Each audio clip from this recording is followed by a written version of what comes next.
She looks like a stray dog up there." Those words were whispered right next to me, so casual, so cruel. But what shattered me even more was my husband's response. He laughed, not nervously, not out of confusion, but the kind of laugh people make when they're proud of their punchline.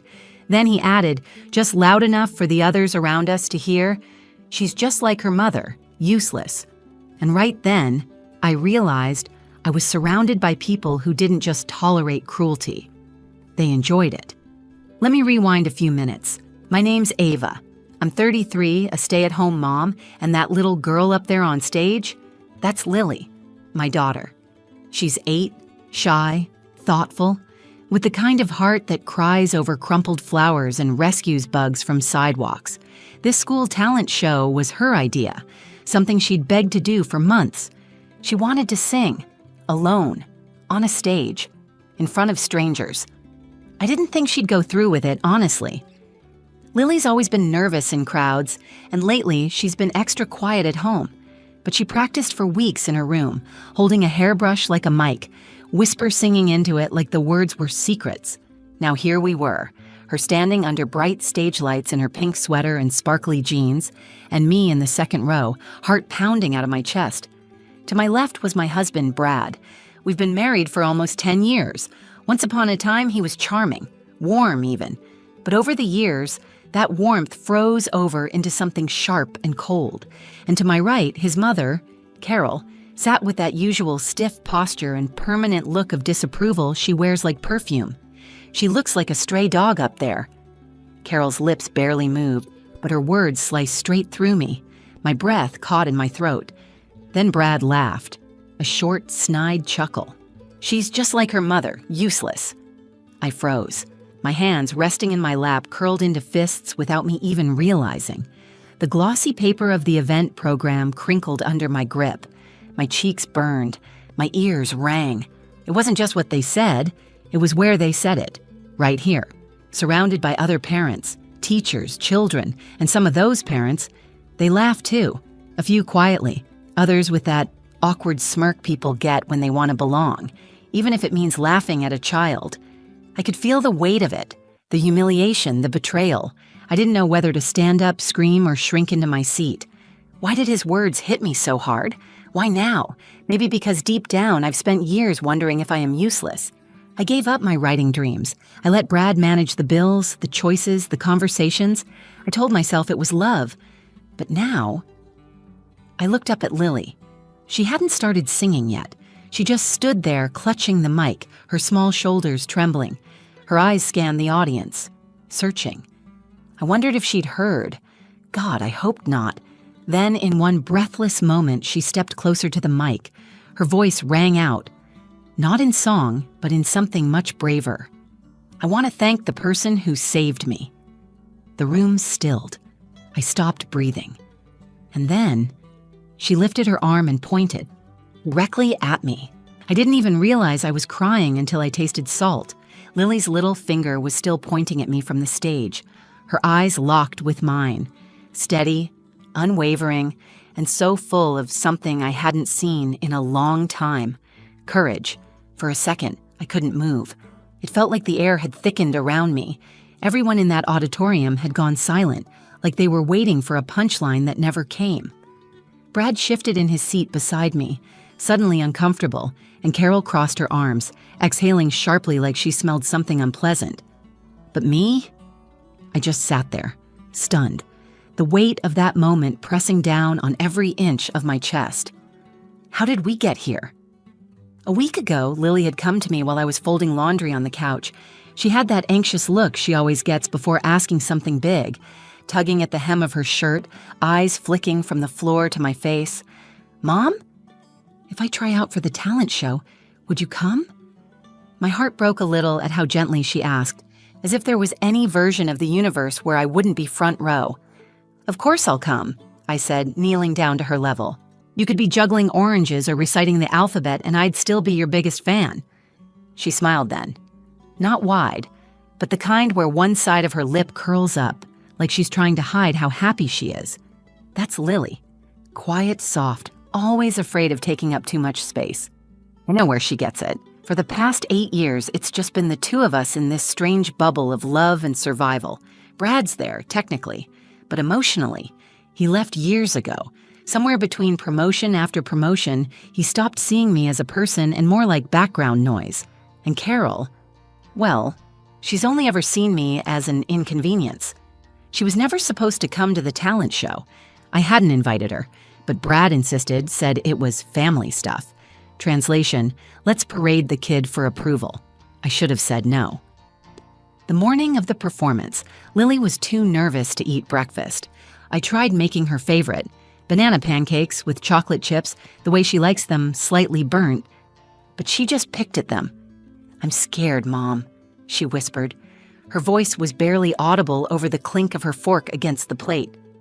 I sat beside her, rubbing circles into her back. "Being scared just means you care. That's not a bad thing." She looked up at me then. "What if I mess up?" "You won't," I said, trying to sound sure. "But even if you do, I'll still be clapping louder than anyone else." And I meant it.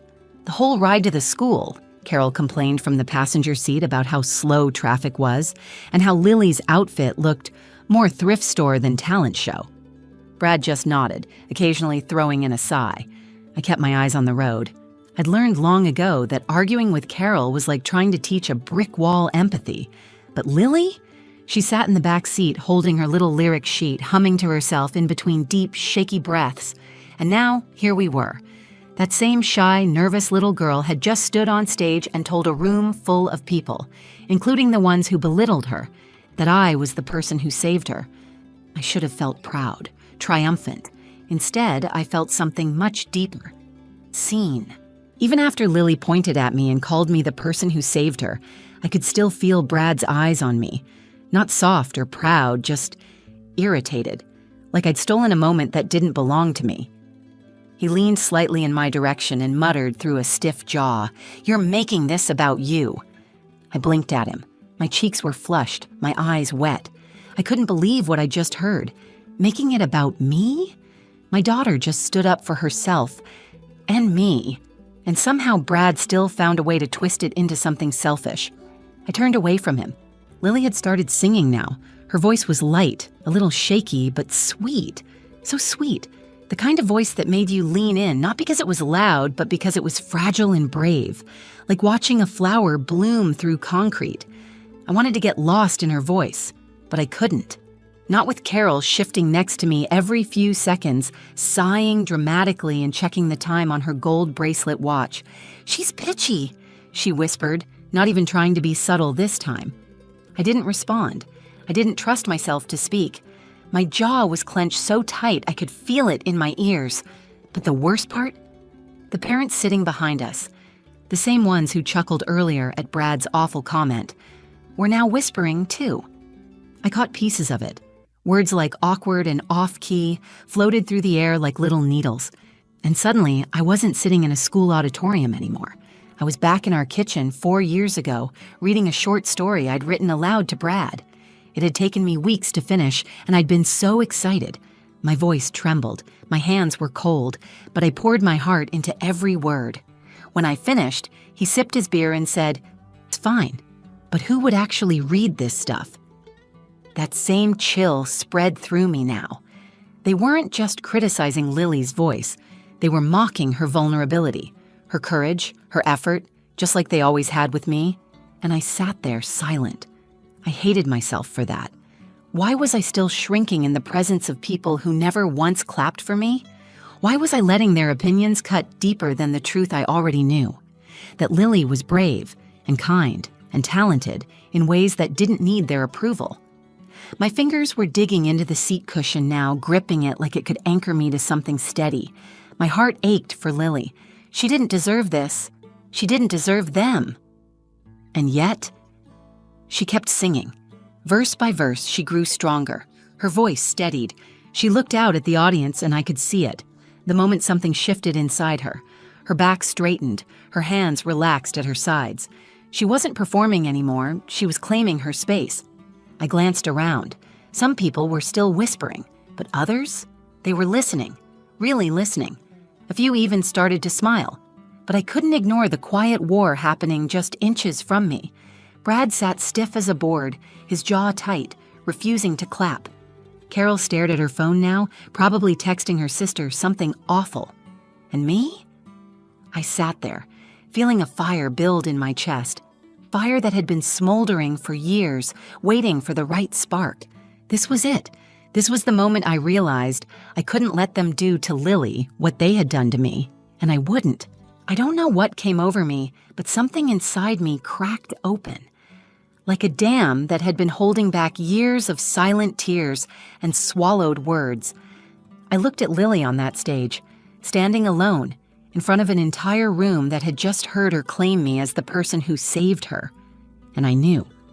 I couldn't stay silent anymore. When she finished her final note, the applause started slowly, a few claps here and there. Then it grew. Parents who hadn't even looked at her before were standing up. I saw one dad nodding to his son like, "See? That's what bravery looks like." I felt a warm tear slide down my cheek, but this time, it wasn't from pain. It was pride. Not the performative kind Brad shows off at dinner parties, but real pride. The kind that rises up from your chest and makes your hands tremble because you love someone so deeply it physically hurts. Beside me, Brad gave one of those fake, two-clap efforts, the bare minimum. Carol didn't clap at all. She was still scrolling through her phone. Her lips pursed like she'd just tasted something sour. That fire I'd felt earlier?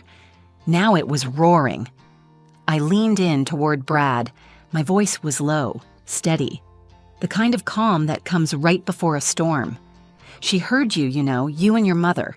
She may not understand every word, but she felt it.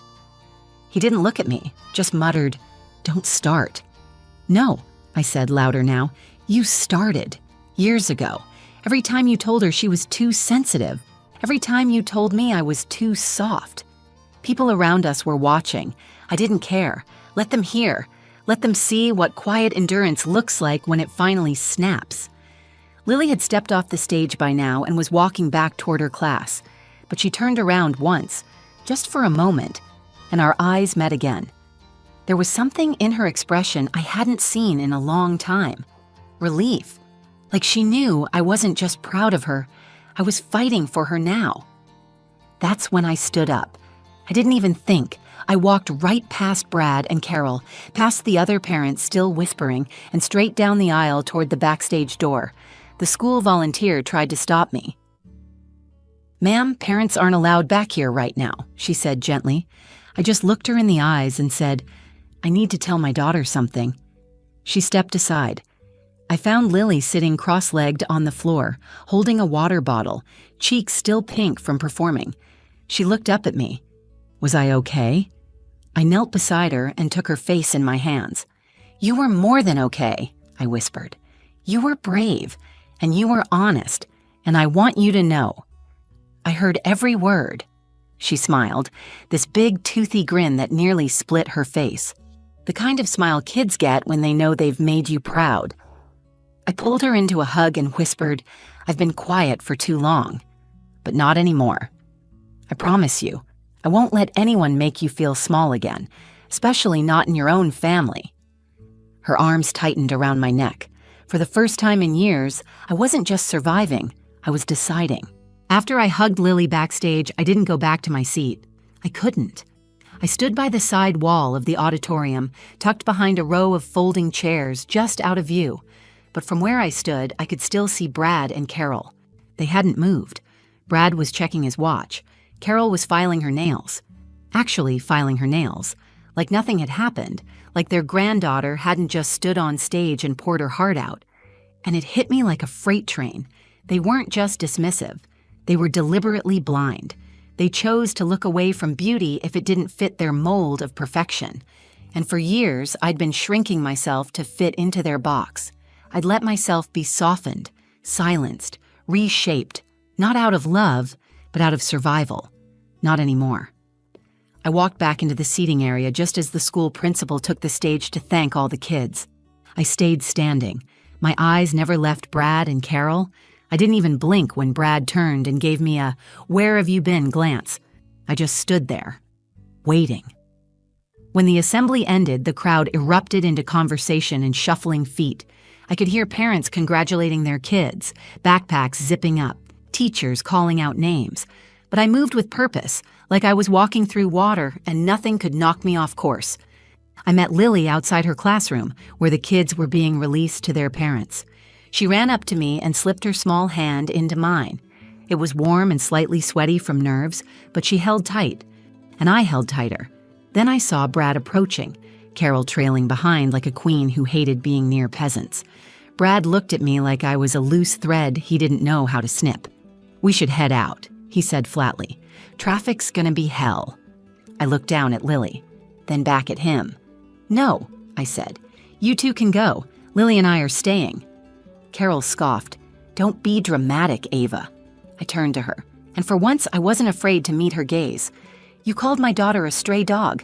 You mocked her, in front of strangers, in front of me. You don't get to tell me what's dramatic anymore." Brad's face hardened. "You're making a scene." "I'm making a boundary," I replied, my voice level, clear. "You crossed a line today, both of you, and I let you, for far too long, but it ends now." Lily looked up at me, wide-eyed. "Are we okay, Mom?" I knelt beside her. "We're better than okay. You showed me what courage looks like, and now it's my turn." I stood back up and looked Brad dead in the eyes.